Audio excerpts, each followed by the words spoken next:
Hey y'all, welcome to Kamira's Kitchen. Today we are going to be making some curry goat, some fried plantains, some pigeon peas with coconut milk, and we're also going to be making a delicious coleslaw. Now, I really enjoy goat meat. It is lean and it's a nice alternative to beef, so I think you guys are going to love this curry. Now, first off, we need to wash our goat. This is 3 pounds of goat. Some of it has bones, some of it doesn't. And I'm going to use a lemon to do it. Now, I like to let my goat soak for about 5 to 10 minutes just to get all that blood out. I'm going to use my hand to massage out any of the extra blood, and then I am going to rinse. Goat meat can sometimes have a strong taste, not bad, but a little bit stronger than beef. So I tend to always rinse it. Now, I like goat, but I don't want my goat to still be banging at me. You know what I'm saying? So I like to get out that extra gamey flavor. And then I'm going to take a paper towel and stuff it at the bottom of the meat, and that's going to collect anything that drips. Now, y'all know how I feel about cleaning the sink. Okay, I like Dawn. If it clean the ducts, it's going to clean my sink. Put some of that around there. Get them bubbles going on. And then use it on your hands, and you good to go. Now, my goat has been draining for about 10 minutes, so I'm just going to collect those paper towels that I've put at the bottom of the goat meat, and I'm going to throw those away. I'm going to begin seasoning with some green seasoning. Now, I have a recipe on my channel, and I'll link that in the description. But essentially, that's just a mix of like thyme and other fresh herbs, onion, garlic, ginger, a little olive oil to help it blend. And I am going to massage that into the meat. Okay, I'm going to massage it very good. I'm putting in about 3 tablespoons, 1 tablespoon per pound of meat. I'm going to let this sit for about 15 minutes at room temperature. Of course, you could do that overnight, but I ain't got that type of time. I'm trying to eat, okay? I'm putting in a tablespoon of coconut oil, and I'm going to be using this hot Jamaican jerk curry by Blue Mountain Country today, as well as some Madras curry powder. I like the combinations of these two, and I'm going to toast them in the oil. I have 2 tablespoons of the jerk curry and 1 tablespoon of the Madras curry powder. I'm toasting this on medium-low because I want the aroma to come out of the curry. To make sure it doesn't burn, I'm just going to add in a splash of water, and I'm going to keep toasting this really just for about 30 seconds to 45 seconds, and I will move it continuously. I am going to end up making this curry in the Instant Pot. Of course, you could do this on the stove, but I feel like if you're doing the Instant Pot especially, the toasting is essential to make sure you get the flavor. I'm then going to add 1 onion that I have chopped up, and I'm going to saute this for about 3 minutes. I'm going to stir this continuously because I want a good color and I want all of the juice of that onion to come out. I'm putting a little salt to encourage the onion to sweat a little bit, you know what I'm saying? And then I'm going to go in with some ginger. I like to freeze my ginger because frozen ginger is actually easier to grate than fresh ginger. Plus, you ain't got to worry about it going bad, okay?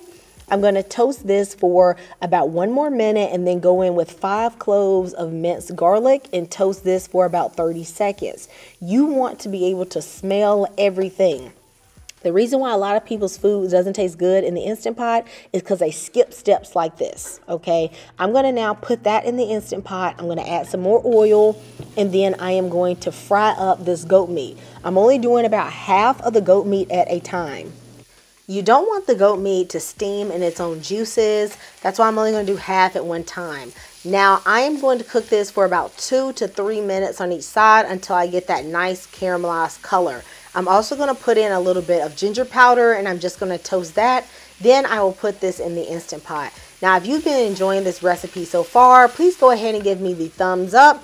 And baby, you better subscribe because as you can see, I know what I'm doing with the spices around here. And you will too if you follow these recipes. Now here's my goat going into my Instant Pot. I took some water, about 1 cup, and I put it in the marination bowl in the skillet so I didn't leave none of that flavor behind. I added in some allspice, some bay leaves, some thyme, a tablespoon of chicken bouillon, some of this Sazón Tropical, and I mixed all of this up, and I am going to pressure cook this for 30 minutes on high pressure. I'm then going to allow it to natural pressure release for 10 minutes on its own.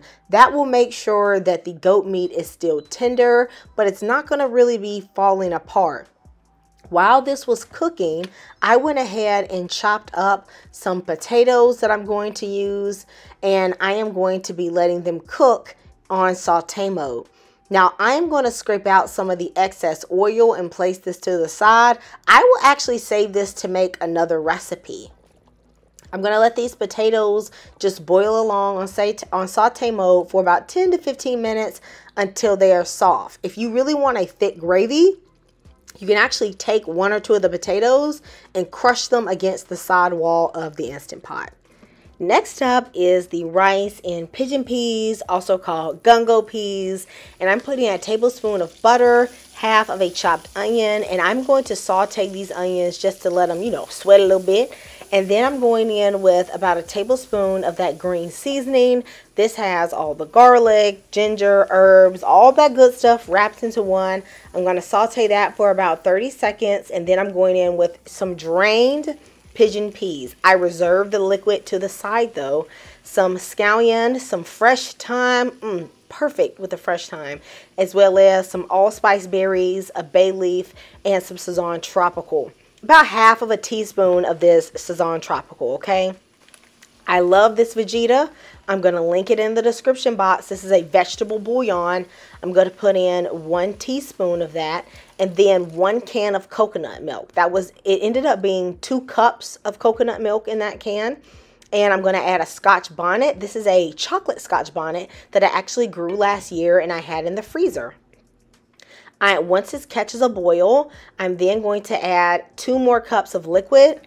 I put in the liquid from the can of pigeon peas, and then I added enough water so that would be 2 cups. So in total, there is 4 cups of liquid. To bring out the coconut flavor, I just put in a teaspoon of honey, and then you got to taste it. Baby, you got to taste your food, okay? It should taste well seasoned because rice is bland. So this should taste a little bit strong, okay? Not overpowering, but it should have some flavor to it, okay?